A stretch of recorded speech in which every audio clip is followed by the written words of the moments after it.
नमस्कार दर्शकों, स्वस्थ जीवन कार्यक्रम में स्वागत है। दर्शकों, जैसा कि आप जानते हैं कि इस कार्यक्रम में खास करके हम लोग विभिन्न रोगों के बारे में चर्चा करते हैं, उसका क्या निदान हो सकता है, इस पे हम लोग बातचीत करते हैं। इसी कड़ी में आज हम लोग बातचीत करेंगे चर्म रोग और उसकी होम्योपैथिक चिकित्सा।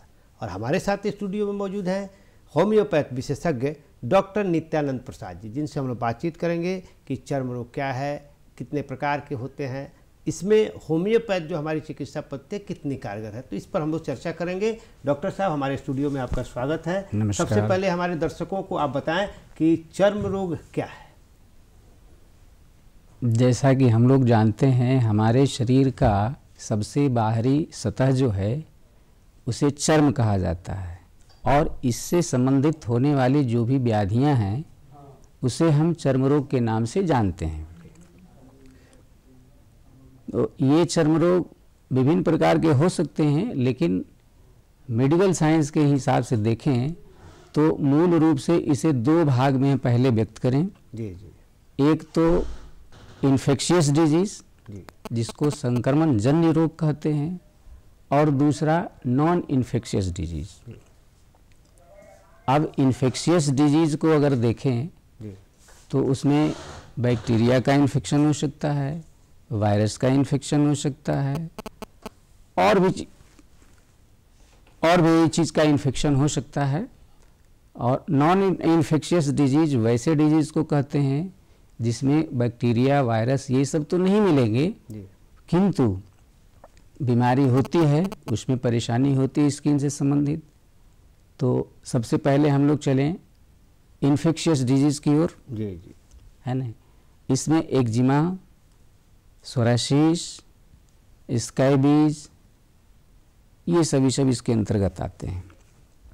इसमें त्वचा में सूजन होती है, खुजली होती है, जलन होती है, खुजला देने से पानी जैसा लसलसा पदार्थ का स्राव हो सकता है, उसमें गंध हो भी सकता है, नहीं भी हो सकता है। और सर, जो दूसरे प्रकार की जो बात है, हाँ, दूसरे प्रकार के उसको फंगल डिजीज बहुत ज़्यादा कॉमन है अभी, है ना। तो नमी के कारण, नमी अगर बरकरार रह जाती है स्किन के पास, तो उस नमी के कारण फंगस ग्रो करते हैं। उसमें भी सिम्टम बहुत कुछ मिलता जुलता इसी तरह का है, खुजलाहट होना, जलन होना, खुजला देने से स्किन में एब्रेजन हो जाना, ये हुआ। और सर, एक आप बता रहे थे जैसे इसमें एक्जिमा, जैसे विभिन्न तरह की प्रमुख कुछ बीमारियों का नाम बताएं, जो चर्म रोग की कुछ प्रमुख बीमारी जो कॉमन हो और सभी लोग उसके बारे में जानते हैं। एक्जिमा एक बहुत ही पुरानी बीमारी मानी जाती है स्किन डिजीज की। जी। इसको ठीक करने में थोड़ी परेशानी तो ज़रूर होती है, असंभव तो नहीं, बट कठिन है। मैनेजमेंट का पूरा इसमें रोल रहता है। इलाज के साथ साथ अगर सही से मैनेजमेंट किया जाए तो संभव है इस बीमारी से छुटकारा पा लेने का। जी। मूल रूप से ये बैक्टीरियल भी हो सकता है और फंगल भी हो सकता है। इसे हम लोग जांच के माध्यम से भी पता लगा लेते हैं। एक टेस्ट होता है जिसे कहते हैं स्क्रीन स्क्रैपिंग टेस्ट। जी। उसको कर लेने से पता चल जाता है कि वहाँ पे बैक्टीरिया आइसोलेटेड है या फंगस आइसोलेटेड है। जी। ये पता चल जाता है कि अगर बैक्टीरिया आइसोलेटेड है तो उसमें बैक्टीरिया को मारने की दवा दी जाती है, बैक्टीरिया समाप्त, रोगी को लाभ मिल जाता है, वो पूर्ण रूप से स्वस्थ हो जाता है। अगर पता चला कि नहीं, फंगस वहाँ पे आइसोलेटेड है, तो उसका इलाज हम लोग उसी पैटर्न पे करते हैं जो फंगस को किल कर सके। तो सर, इसका लक्षण हम लोग को कैसे पता चलेगा कि एक्जिमा है? अगर किसी को है तो कैसे उसको पता चल जाए कि एक्जिमा है? क्या उसके लक्षण होते हैं, थोड़ा बताइए। हाँ, वहाँ की त्वचा मोटी हो जाती है, कलर उसका चेंज हो जाता है, मूल रूप से उसका कलर डार्कर हो जाता है, यानी पहले से ज़्यादा डार्क हो जाता है। उसमें खुजलाहट कम से लेके अधिक तक हो सकता है, यानी कभी कभी कम खुजलाहट होती है, कभी कभी अधिक खुजलाहट होती है। खुजला देने से अलग तरह का इरिटेशन भी हो सकता है, जैसे जलन, क्रैकेज हो जाना। अगर स्किन ज़्यादा ड्राई हो गया तो वहाँ पे क्रैकेज भी हो जाता है। तो जो भी इसका लक्षण होता है, टोटल लक्षण मिला करके हम लोग होम्योपैथिक दवा का सिलेक्शन करते हैं। जी जी जी। कुछ लोकल मैनेजमेंट के लिए है, जिसे जो स्किन को मुलायम रख सके, है ना, नमी प्रदान कर सके, उस तरह का चीज़ उसमें बाहरी प्रयोग किया जाता है और अंदर से खाने की दवा ली जाती है, जिससे ये बीमारी ठीक हो जाती है। जी, तो सर एक है जैसे आपने बताया जी एक्जिमा की बात किया, अब हम लोग एक दिनाय भी, आप बोले कि दिनाय भी है, उसके क्या लक्षण होते हैं और दोनों में क्या डिफरेंसेज है?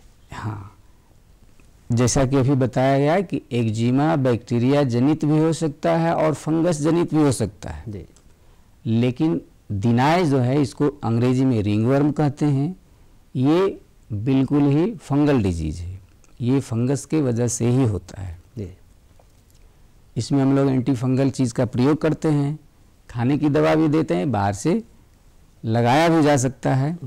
तो जैसा लक्षण रहता है व्यक्ति विशेष के आधार पर होम्योपैथिक दवाई का सिलेक्शन करना पड़ता है और सटीक होम्योपैथिक दवा खिला देने से ये बीमारी बिल्कुल ठीक हो जाती है। जी, एक सर आप अब एक चर्चा भी कर रहे थे खुजली की भी, एक कॉमन है, तो यह इसकी क्या पहचान और क्या सतर्कता बरतनी चाहिए ताकि हम खुजली से बचें और जो है तो मैनेजमेंट क्या हो? हाँ, अगली बीमारी बड़ा अच्छा सवाल आपका, ये इसको कहते हैं स्कैबिज। जी, है ना, कुछ क्षेत्रीय भाषा में इसको कलकल के रूप में भी जानते हैं जी, है ना। इसमें पस्चुलर इरप्शंस होता है, यानी दाना दाना निकलता है, उसमें पस का फॉर्मेशन हो जाता है। जी। और एक बड़ी अच्छी पहचान इसकी है कि उस दाने में एक ब्लैक सा डॉट दिखाई पड़ता है। जी। तो ऐसे इरप्शन को अगर दिखाई पड़ जाए, ऐसे इरप्शन, तो उसको कहते हैं हम लोग स्कैबिज, है ना। स्कैबिज भी क्रोनिक की बीमारी होती है, थोड़ा लंबा इलाज लेना पड़ता है पर ये ठीक हो जाता है ना। इसमें है प्रॉपर हाइजीन मेंटेन करने का, मतलब रख रखाव, सफाई, इस सब पर विशेष ध्यान देना पड़ता है। खान पान सही होना, मांसाहार भोजन से बचना चाहिए, प्रतिदिन स्नान वगैरह करना चाहिए और टोटलिटी ऑफ सिम्टम के आधार पर होम्योपैथिक दवाई का सिलेक्शन करके अगर दवा का सेवन किया जाए तो ये बिल्कुल ठीक हो जाता है। सर अभी हम लोग चर्चा कर रहे थे बीमारियों की, अब हम लोग थोड़ी सी बात करें कि होम्योपैथ चिकित्सा कितना कारगर है, फिर हम लोग बीमारी की चर्चा करेंगे। तो होम्योपैथ चिकित्सा कितना कारगर है खास करके चर्म रोग में, बताएं। हाँ, बड़ा अच्छा सवाल। ऐसी मान्यता है कि स्किन के ऊपर जो भी व्याधियाँ होती हैं, जो भी बीमारियाँ होती हैं, होम्योपैथिक भी ऐसा मानता है कि ये अंदर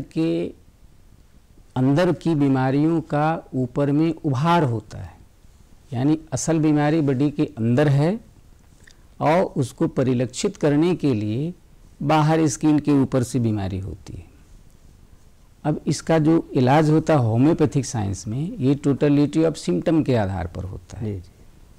तो हमारी दवा अर्थात होम्योपैथिक दवा जब किसी को दिया जाता है तो वो अंदर की चीज़ को भी ठीक करता है। अंदर में जो गड़बड़ी हो रही है, जो भी सिस्टमिक गड़बड़ी हो रही हो, उसको ठीक करते हुए बाहर के रोगों को ठीक करता है। दैट मीन्स कि बीमारी अंदर से भी ठीक, बाहर से भी ठीक। इसीलिए ऐसी मान्यता है कि त्वचा से संबंधित जो बीमारियां हैं उसका होम्योपैथिक साइंस में बहुत बढ़िया इलाज होता है। जी जी। हाँ, लोग मानते हैं इसको कि परमानेंटली ठीक करने वाली दवा है होम्योपैथिक दवा। जी जी। तो इसलिए यह बहुत ही मैंने आपके हिसाब से कारगर है और इसकी है होम्योपैथ में इसका बहुत बेहतर इलाज। इसीलिए इसकी लोकप्रियता बढ़ भी रही है जी, है ना। सरकारी स्तर पर भी, सरकारी अस्पतालों में भी स्किन डिजीज का, खास करके होम्योपैथिक विंग में स्किन डिजीज के लिए अलग से काउंटर खुले हुए हैं। होम्योपैथी में भी त्वचा रोग विशेषज्ञ हो रहे हैं। जी जी जी, ठीक है ना। ये प्रमाणित करता है और ये बताता है कि स्किन डिजीज के लिए होम्योपैथी में बहुत बड़ा स्कोप है। जी। अभी सर आप बात कर रहे थे, जैसे हम लोग अभी बात किए दिनाय की, एक्जिमा की, खुजली की, अब एक है कि आप चेहरे पर हम लोग देखते हैं दाना दाना हो जाना। हाँ, तो इसके क्या रीजन होते हैं, क्यों ऐसा होता है और फिर इसका क्या उपचार है? ये भी बैक्टीरियल इन्फेक्शंस की वजह से भी होता है, कुछ फंगल डिजीज़ भी है और कुछ हार्मोनल डिजीज़ भी है, जिसके वजह से चेहरे पे कील मुहासे वगैरह वगैरह निकलते हैं।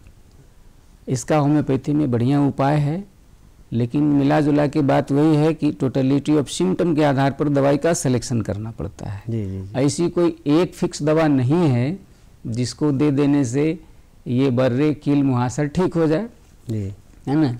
इसके लिए करना वही होता है, टोटलिटी ऑफ सिम्टम के आधार पर दवाई का सिलेक्शन करना पड़ता है। तो चाहे वो बैक्टीरिया काउज हो या फंगस काउज हो या हार्मोन काउज हो, जो जिस भी कारण से हो रहा है उसका संपूर्ण निदान संभव है होम्योपैथिक दवा से। तो इसके कारण क्यों होते हैं? क्योंकि कॉमन तो होता नहीं है, बहुत कम लोगों में निकलता है, सभी लोग कहने ऐसा क्या है कारण कि इसका होता है? एक कारण तो है बैक्टीरिया का इन्फेक्शन, जी जी जी जी, दूसरा कारण है फंगस का इन्फेक्शन, अच्छा अच्छा, तीसरा कारण हार्मोन जनित है, अच्छा है ना। प्यूबर्टी के एज में, किशोरावस्था में अक्सर देखने को मिलता है कि दाना निकलते हैं जी, तो उसके पीछे हार्मोन कारण होता है। जी। हार्मोनिक बैलेंस जो है वो शरीर का वो असंतुलित जब हो जाता है तो विकार के रूप में वो दाना निकलते हैं, जी जी जी, है ना। उसका अगर केयरफुली ट्रीटमेंट किया जाए bye means of homeopathic medicine तो उसका आइडियल क्यूर संभव है। जी जी।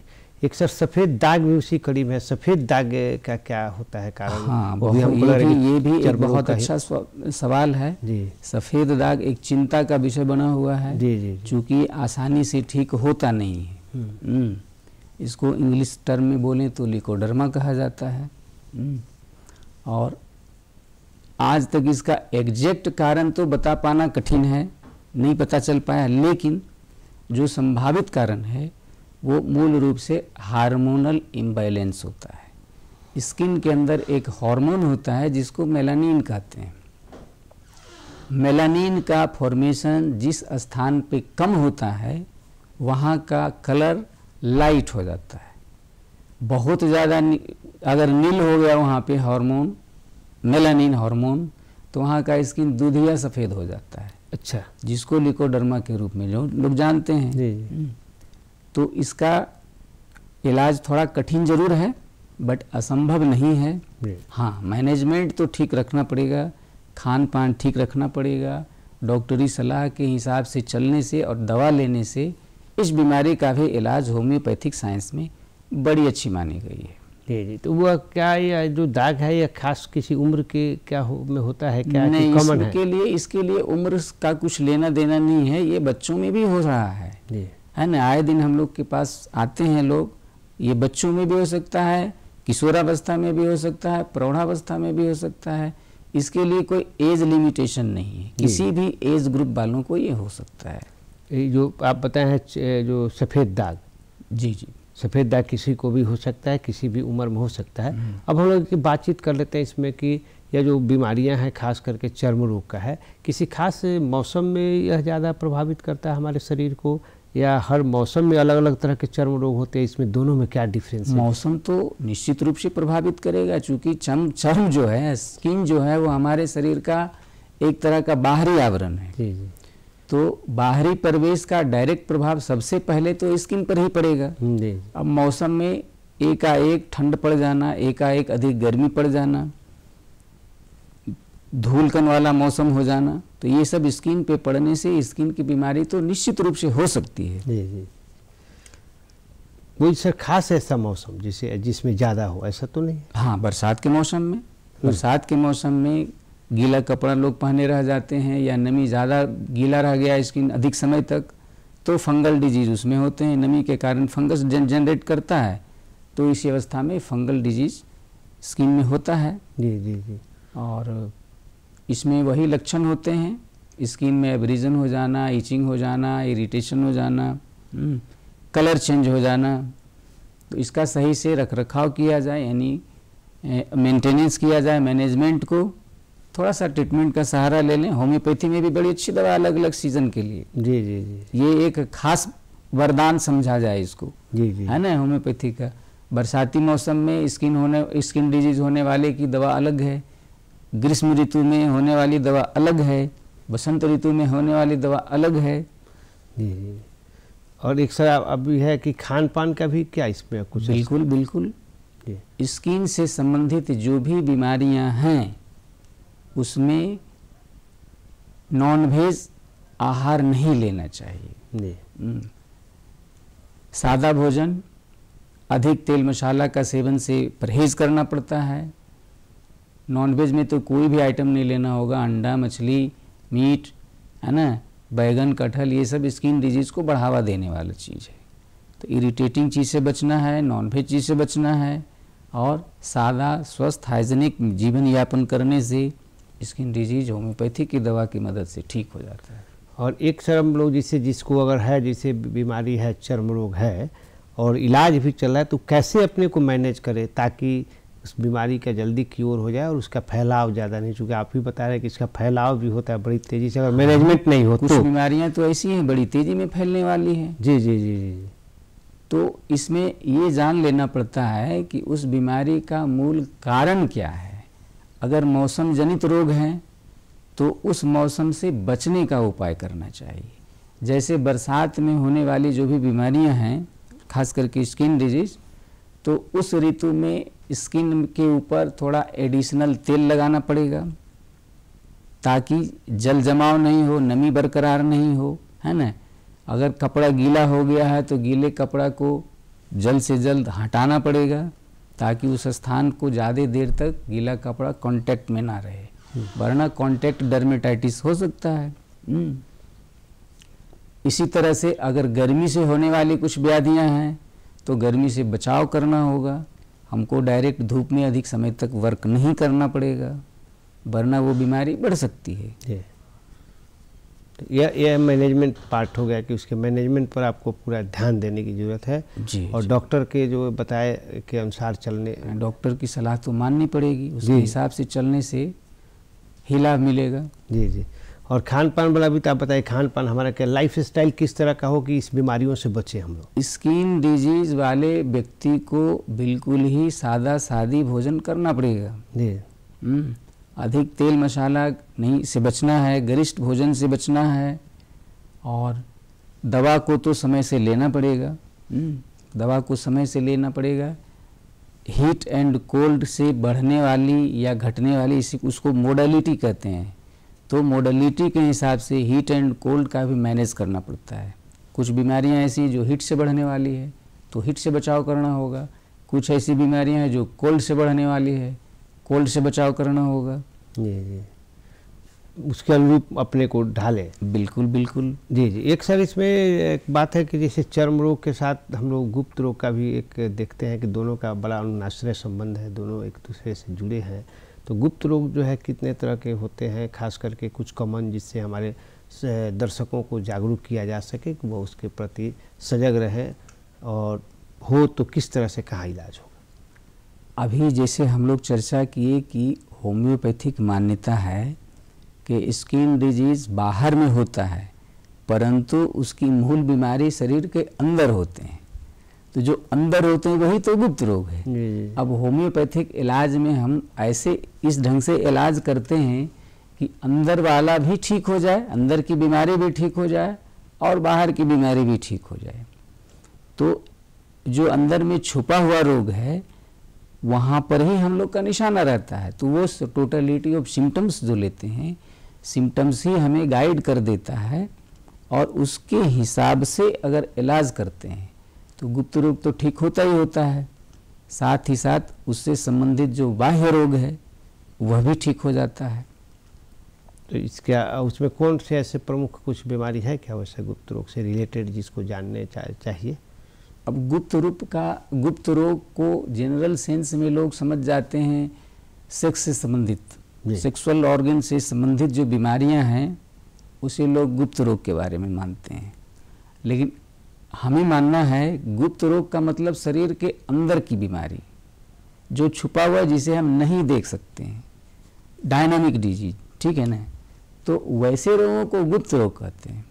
होम्योपैथिक दवा तो अंदर से ठीक करने वाली दवा ही होती है, चाहे बीमारी कहीं भी छुपी हुई हो। अगर टोटलिटी ऑफ सिम्टम के आधार पर दवाई का सिलेक्शन किया जाता है तो भीतर की बीमारी को तो ठीक करता है, साथ साथ बाहर की बीमारी को भी ठीक करता है, तो उससे गुप्त रोग भी ठीक हो जाते हैं। जी। सरकार के स्तर पर खास करके होम्योपैथ की हम लोग बात कर रहे हैं, तो उसके लिए इलाज की कहाँ किस तरह की व्यवस्था भी है, थोड़ा दर्शकों को जितने सरकारी हॉस्पिटल्स हैं सभी जगह आयुष चिकित्सकों की बहाली हो चुकी है। जी। आयुष चिकित्सकों में सबसे ज़्यादा होम्योपैथिक चिकित्सक हैं, आयुर्वेदिक हैं। तो जितने भी हॉस्पिटल हैं सभी में आयुर्वेदिक होम्योपैथी के चिकित्सक उपलब्ध हैं और अच्छे जानकार लोग उपलब्ध हैं। सरकारी व्यवस्था भी अच्छी हो गई है, अब तो सभी हॉस्पिटलों में दवाई हो गया है उपलब्ध होम्योपैथी का। जी जी जी। इसलिए दर्शकों से क्या आप चाहेंगे कि अगर यह बीमारी हो तो उस जगह पर जाएं, इलाज होगा? हाँ, अगर स्किन डिजीज से ग्रसित कोई हैं तो सरकारी लाभ तो जरूर ही उठाना चाहिए।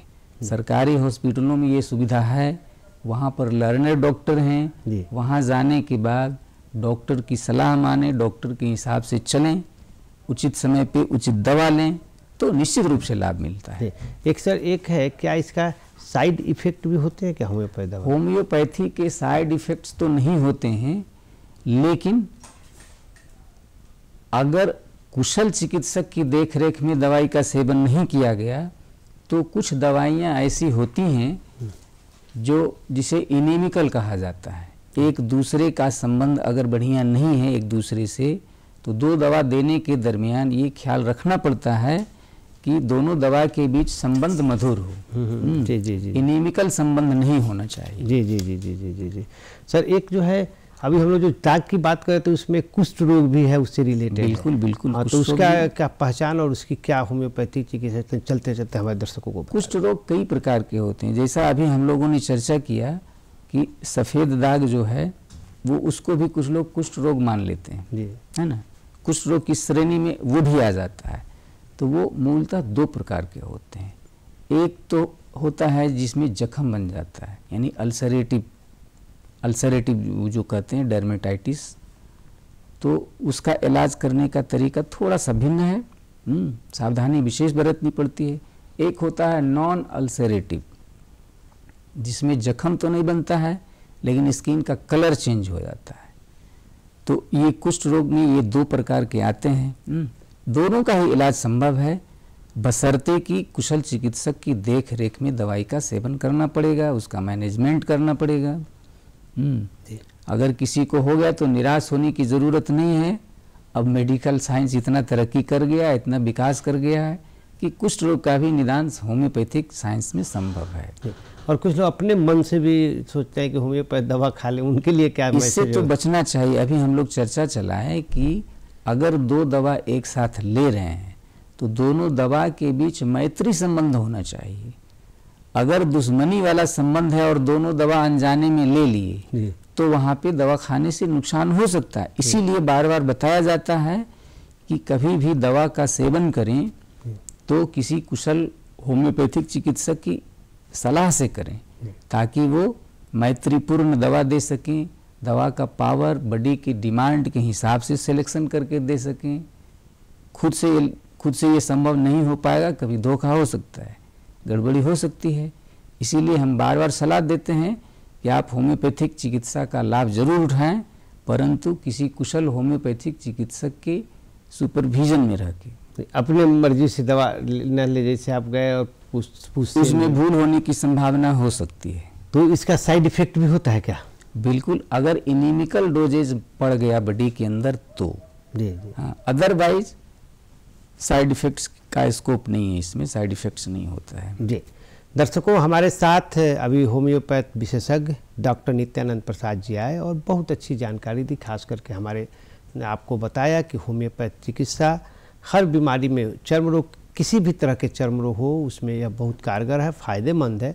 दूसरा, इन्होंने अपील किया कि खास करके आप अपने खान पान रहन सहन का ख्याल करें, और यदि होम्योपैथिक के चिकित्सा की आवश्यकता है, बीमार हैं, तो सभी सरकारी अस्पतालों में इसके इलाज और चिकित्सा की व्यवस्था है। इसके साइड इफ़ेक्ट नहीं होते, लेकिन किसी भी अपने मन से दवा का सेवन न करें, विशेषज्ञ की राय से सेवन करें, तो निश्चित रूप से आपके बीमारी भी क्योर होंगे और आप साइड इफ़ेक्ट के जैसे समस्या से बचेंगे।